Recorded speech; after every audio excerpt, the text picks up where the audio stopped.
Arquivo de riqueza número 6. As pessoas ricas admiram outros indivíduos ricos e bem-sucedidos. As pessoas de mentalidade pobre guardam ressentimento de quem é rico e bem-sucedido. As pessoas de mentalidade pobre costumam olhar para o sucesso alheio com ressentimento, ciúme e inveja. Ora alfinetam com frases do tipo: que sorte eles têm? Ora sussurram: esses ricos idiotas. Se você quer ser uma pessoa boa, mas considera os ricos naturalmente maus, nunca será um deles. É impossível. Como você pode ser algo que despreza? É espantoso observar o ressentimento e até a raiva pura e simples que muitas pessoas de mentalidade pobre têm dos ricos. É como se acreditassem que eles são os responsáveis pela situação difícil em que elas se encontram. É isso mesmo, os ricos ficam com todo o dinheiro, por isso não sobra nenhum para mim. Esse é, obviamente, o perfeito discurso da vítima. Vou contar uma história. Não para me queixar, mas para registrar uma experiência real que tive com esse princípio. Antigamente, os meus tempos de dureza, eu tinha um carro velho. Mudar de faixa de tráfego nunca era problema. Quase todos os motoristas me deixavam entrar. Depois que fiquei rico e comprei um belo Jaguar preto, novinho em folha, notei que as coisas mudaram. De um dia para o outro comecei a ser cortado, às vezes ganhando gestos obscenos de brinde. Chegavam a me atirar objetos.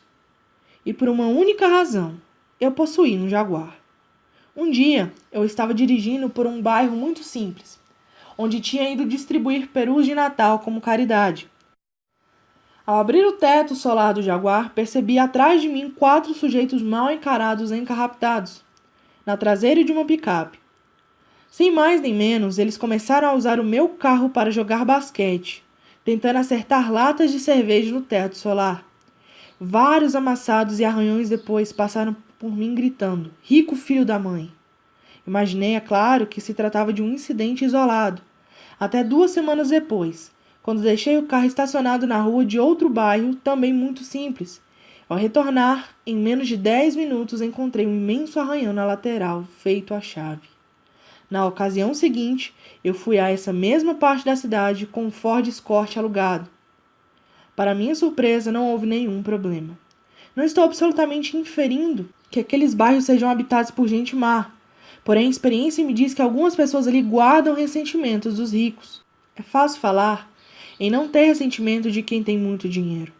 Porém, essa é uma armadilha em que qualquer um pode cair. Até mesmo eu, dependendo do estado de espírito. Certa vez, quando liguei a televisão para saber os resultados esportivos do programa Oprah, estava no ar. Mesmo não sendo um grande fã de televisão, eu adoro a Oprah. Essa mulher afetou positivamente mais pessoas do que qualquer outro no planeta e merece. Por isso, cada centavo que possui, e muito mais. Ela estava entrevistando a atriz Halle Berry, ganhadora do Oscar 2002 por sua atuação em A Última Ceia. O tema era o contrato que Halle acabara de fechar, um dos maiores contratos de atriz da história do cinema, 20 milhões. Halle disse que não ligava para o dinheiro e que lutou por esse contrato fabuloso para abrir caminho para suas colegas de profissão. Então me vi dizendo, ceticamente: ah, sem essa. Você acha que todas as pessoas que estão assistindo ao programa são idiotas? Pega logo uma parte dessa grana e dê um aumento ao seu assessor de relações públicas. Essa é a melhor jogada publicitária que já vi na vida. Senti a energia negativa crescendo dentro de mim. Mas antes que ela me dominasse, reagi: cancela, cancela, obrigado pela informação. Gritei à minha mente para abafar a voz do ressentimento. Não dava para acreditar. Ali estava eu, o senhor mente milionário em pessoa. Ressentido com Halle Berry por causa do dinheiro que ela ganhara. Rapidamente dei a volta por cima e comecei a gritar com toda a força dos meus pulmões. É isso aí, garota, você é o máximo. Ficou barato para eles. Você devia ter pedido uns 30 milhões. Parabéns, você é incrível, você merece. Depois disso me senti muito melhor. Qualquer que fosse o motivo de Halle Berry querer tanto dinheiro, o problema não era ela, era eu. Lembre-se de que as minhas opiniões não fazem nenhuma diferença para a felicidade nem para a riqueza dessa pessoa. No entanto, fazem toda a diferença para a minha felicidade e riqueza. Não se esqueça também de que opiniões e pensamentos não são bons nem maus, certos nem errados. quando entram na nossa mente, mas podem seguramente ajudar ou atrapalhar a nossa felicidade e o nosso sucesso quando invadem a nossa vida. No momento em que senti a energia negativa fluindo dentro de mim, o meu alarme de observação soou. Até como havia treinado, eu imediatamente neutralizei a negatividade na minha mente. Não é necessário ser perfeito para ficar rico. Porém, é importante saber reconhecer pensamentos que não fortalecem nem você mesmo, nem os outros e mudar o foco para pensamentos mais positivos. Quanto mais você estudar este livro, mais rápido e fácil será o processo. Em Um Milionário em um Minuto, os meus amigos Mark Victor Hansen e Robert D. Elley citam uma história comovente narrada por Russley Conwell, em Uma Fortuna ao Seu Alcance, escrita há mais de um século. Eu digo que vocês devem enriquecer, que é seu dever enriquecer. Quantos irmãos piedosos me dizem, mas o senhor, o ministro cristão, usa o seu tempo para percorrer o país de alto a baixo, aconselhando as pessoas a enriquecer, a ganhar dinheiro? Sim, é claro que sim. Então eles continuam. Que coisa horrível! Por que o senhor não prega o evangelho em vez de doutrinar as pessoas a ganhar dinheiro? Porque ganhar dinheiro honestamente é pregar o evangelho. Essa é a razão. Os homens que enriquecem talvez sejam os mais honestos que podemos encontrar na comunidade. Mas, afirma um jovem aqui esta noite, durante toda a minha vida me disseram que as pessoas ricas são desonestas, indignas, vis e desprezíveis. Meu amigo, é exatamente por acreditar essa ideia que você não tem nenhum dinheiro. A base da sua fé é totalmente falsa. Eu lhe digo com toda clareza, 98 de cada 100 homens e mulheres ricos dos Estados Unidos são honestos, e é por isso que são ricos. É por esse motivo que os outros lhe confiam dinheiro. É por causa disso que realizam grandes empreendimentos e sempre encontram pessoas para trabalhar com eles. Diz outro jovem. Às vezes ouço falar de homens que ganham milhões de dólares desonestamente. Sim, é claro que houve. E eu também. Mas eles são tão raros que os jornais falam a seu respeito o tempo todo como notícia até ficarmos com a impressão de que todos os ricos conseguem as suas fortunas de modo desonesto. Meu amigo, leve-me aos subúrbios da Filadélfia e me apresente aos moradores que possuem casas ao redor dessa grande cidade. Casas belas com jardins e flores. Casas esplêndidas, de refinada arte. E eu apresentarei as pessoas mais plenas de caráter e iniciativa da nossa cidade. Aqueles que têm as suas próprias casas se tornam mais dignos, honestos e puros, mais fiéis, econômicos e cuidadosos por possuí-las. Nós pregamos contra a cobiça no púlpito e usamos a expressão lucro imundo de um modo tão radical que os cristãos ficam com a ideia de que é pecado um homem ser rico. Dinheiro é poder, e é preciso ser razoavelmente ambicioso para ganhá-lo. Deve ser assim porque vocês podem praticar mais boas ações com ele do que sem ele. O dinheiro imprime as suas bíblias, o dinheiro constrói as suas igrejas, o dinheiro envia os seus missionários, o dinheiro sustenta os seus pastores. Portanto, eu digo que é necessário ter dinheiro.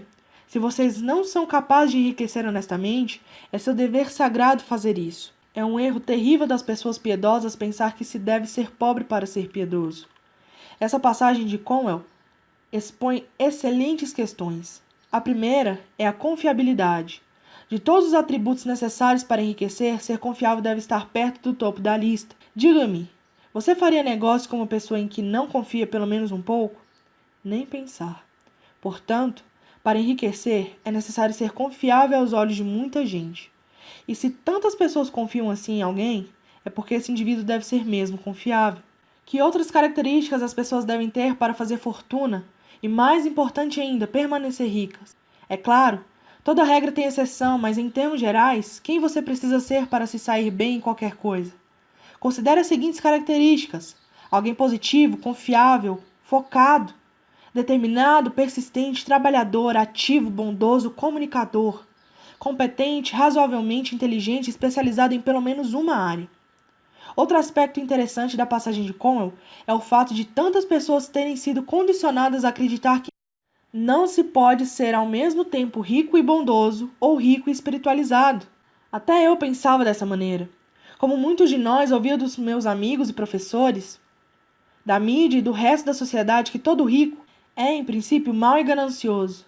Mais uma vez, esse modo de pensar é pura bobagem. Com base na minha própria experiência de vida, e não em velhos mitos fundamentados no medo. Descobri que as pessoas mais ricas que conheço são também as mais amáveis. Quando nos mudamos para San Diego, fomos morar num dos bairros mais sofisticados da cidade. Adorávamos a beleza da casa e da região, mas eu estava um pouco inseguro, pois não conhecia ninguém ali e ainda não me sentia adaptado. O meu plano era ficar na minha e não me misturar com aqueles endinheirados snobs. Mas quis o universo que os meus filhos, com 5 e 7 anos de idade naquela época, se tornassem amigos das crianças da vizinhança. Assim não demorou muito para que eu os levasse de carro a uma daquelas mansões para brincar. Lembro-me perfeitamente do momento em que bati na pesada porta de madeira, de pelo menos 6 centímetros de altura, maravilhosamente entalhada. A dona da casa abriu e, com a voz mais simpática do mundo, disse: Harvey, é tão bom conhecê-lo. Entre. Eu me senti um pouco confuso ao ver que ela estava me servindo um chá gelado com uma tigela de frutas. Que brincadeira é esta? A minha mente cética não parava de perguntar. Logo chegou o marido, que antes se divertia com as crianças na piscina. Ele foi ainda mais simpático. Harvey, estamos felizes por você estar morando no bairro. Venha com a sua família ao nosso jantar amanhã. Vamos apresentá-lo aos nossos amigos. Nem pense em recusar.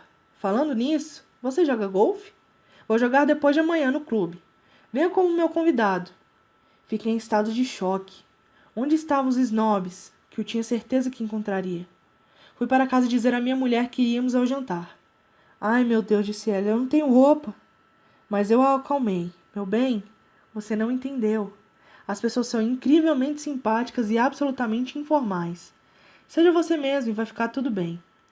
Fomos, e naquela noite conhecemos algumas das pessoas mais afetuosas, amáveis, generosas e adoráveis da nossa vida. A certa altura, o assunto enveredou para uma campanha de caridade dirigida por uma das convidadas. Os talões de cheques foram logo aparecendo.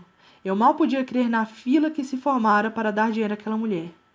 Mas os cheques eram doados sob a condição de que haveria reciprocidade. A mulher apoiaria a obra de caridade em que o doador estivesse envolvido. É isso mesmo.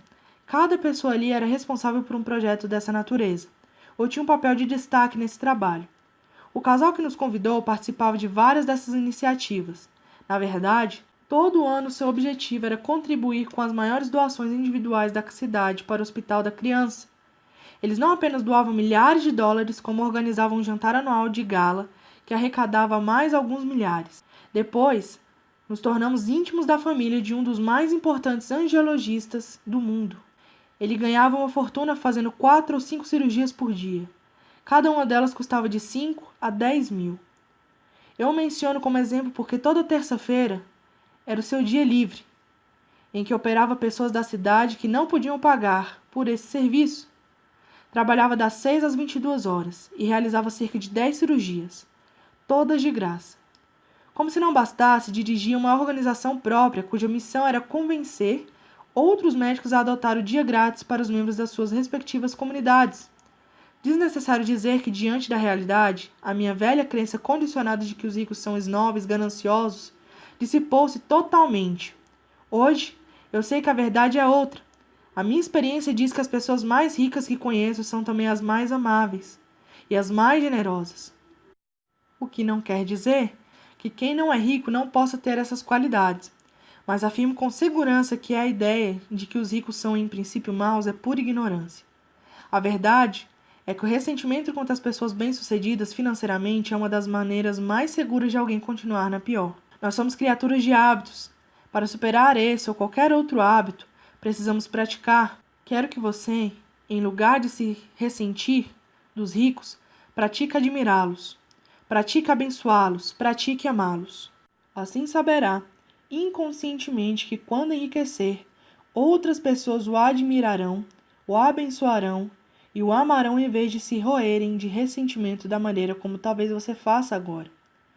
Uma das minhas filosofias de vida provém da ancestral sabedoria Una, Ensinamentos dos Sábios do Havaí. Ela diz o seguinte: abençoe aquilo que você quer. Quando vir uma pessoa com uma casa bonita, abençoe a pessoa e a casa. Quando vir uma pessoa com um belo carro, abençoe a pessoa e o carro. Quando vir uma pessoa com uma bela família, abençoe a pessoa e a família. Quando vir uma pessoa com um belo corpo, abençoe a pessoa e o corpo.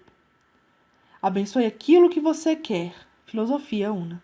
A questão é: Se de algum modo você se ressente do que as pessoas possuem, nunca poderá tê-lo. Em qualquer caso, quando você vir alguém num belo Jaguar com o teto solar aberto, não atire latas de cerveja nele. Declaração: eu admiro as pessoas ricas. Eu abençoo as pessoas ricas. Eu amo as pessoas ricas. E vou ser uma pessoa rica também. Eu tenho uma mente milionária. Ações da mente milionária. Número 1. Pratica a filosofia Una. Abençoe aquilo que você quer. Passeie, compre revistas, observe as casas bonitas e os carros bacanas e leia sobre negócios bem-sucedidos. Abençoe tudo que você vir e gostar. Abençoe também os proprietários desses bens ou as pessoas que estão envolvidas com eles. 2. Escreva e envie uma breve carta ou e-mail a alguém que você conheça, não necessariamente em pessoa, que seja extremamente bem-sucedido em qualquer campo, dizendo-lhe o quanto você o admira e respeita por suas realizações.